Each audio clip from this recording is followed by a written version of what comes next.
ശബരിമല വിഗ്രഹക്കടത്തിൽ ആരോപണ വിധേയനായ ഡി മണി തിരുവനന്തപുരത്ത് എത്തിയെന്ന് SITക്ക് വിവരം ലഭിച്ചു. എന്നാൽ പണം കൈമാറിയതിനെക്കുറിച്ച് ഇതുവരെയും തെളിവ് കണ്ടെത്താൻ SITക്ക് കഴിഞ്ഞിട്ടില്ല. സ്വർണ്ണക്കൊള്ളയിൽ ബെല്ലാരിയിലെ സ്വർണ്ണ വ്യാപാരി ഗോവർദ്ധനെയും സ്മാർട്ട് ക്രിയേഷൻ CEO പങ്കജ് ഭണ്ഡാരിയെയും അന്വേഷണ സംഘം വീണ്ടും ചോദ്യം ചെയ്യും. ശബരിമലയിലെ ഒരു ഉന്നതന്റെ സഹായത്തോടെ ഉണ്ണികൃഷ്ണൻ പോറ്റി ഇടപെട്ട ഡി മണിക്ക് പഞ്ചലോഹ വിഗ്രഹങ്ങൾ കൈമാറിയെന്നായിരുന്നു പ്രവാസി വ്യവസായിയുടെ വെളിപ്പെടുത്തൽ. 2020 ഒക്ടോബർ 26-ന് ഡി മണി തിരുവനന്തപുരത്തെത്തിയെന്നായിരുന്നു മൊഴി.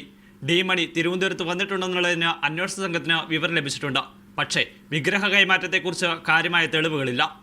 പണം കൈമാറിയതിനെക്കുറിച്ചും വിവരമില്ല. ഡി മണിയുടെ തിരുവനന്തപുരത്തെ സന്ദർശനത്തെക്കുറിച്ച് കൂടുതൽ വിവരങ്ങൾ തേടുകയാണ് അന്വേഷണ സംഘം. ഇയാൾ തിരുവനന്തപുരത്ത് എത്തിയ ശേഷം ആരൊക്കെ കണ്ടുവെന്നാണ് പരിശോധിക്കുന്നത്. വിഗ്രഹക്കടത്തിനെ കുറിച്ച് അറിയില്ലെന്നായിരുന്നു ഡി മണി നൽകിയ മൊഴി. ഇയാൾ പറയുന്നതിൽ പരസ്പര വിരുദ്ധമായ കാര്യങ്ങളുണ്ട്. അന്വേഷണ സംഘത്തെ ആശയക്കുഴപ്പത്തിലാക്കാനുള്ള ശ്രമത്തിന്റെ ഭാഗമായിട്ടാണോ ഇതെന്നും സംശയമുണ്ട്. ദിണ്ടിഗലിലെ ചോദ്യം ചെയ്യലിൽ കാര്യമായ പ്രതികരണം ഡി മണിയുടെ ഭാഗത്തുനിന്നുണ്ടായിട്ടില്ല. അതിനാലാണ് തിരുവനന്തപുരത്തേക്ക് ചോദ്യം ചെയ്യലിനായി വിളിപ്പിക്കാൻ SIT തീരുമാനിച്ചത്. ശബരിമലയിൽ നിന്ന് കൊണ്ടുപോയ സ്വർണം കണ്ടെത്തുന്നതിന്റെ ഭാഗമായാണ് ചെന്നൈയിലെ സ്മാർട്ട് ക്രിയേഷൻ CEO പങ്കജ് ഭണ്ഡാരിയെയും ബെല്ലാരിയിലെ സ്വർണ്ണ വ്യാപാരി ഗോവർദ്ധനെയും വീണ്ടും ചോദ്യം ചെയ്യാൻ അന്വേഷണ സംഘം തീരുമാനിച്ചത്. ബെല്ലാരിയിലെ ജ്വല്ലറിയിൽ നിന്ന് കണ്ടെത്തിയത് ശബരിമലയിൽ നിന്ന് കൊണ്ടുപോയതിന് തത്തുല്യമായ സ്വർണമായിരുന്നു.